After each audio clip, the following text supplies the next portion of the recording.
Well, I got my Runo USA valve hooked up to my new 10-foot hose. This is the back driver's tire, and the hose just easily runs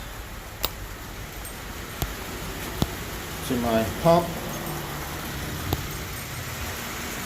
to my battery. So that worked out really well as far as reaching everything.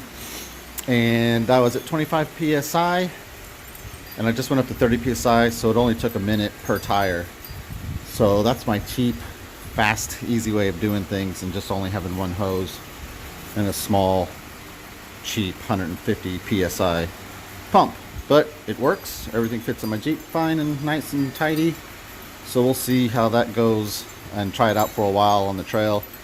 And then if we need to upgrade, we'll do that down the road. But so far so good, it's working just fine.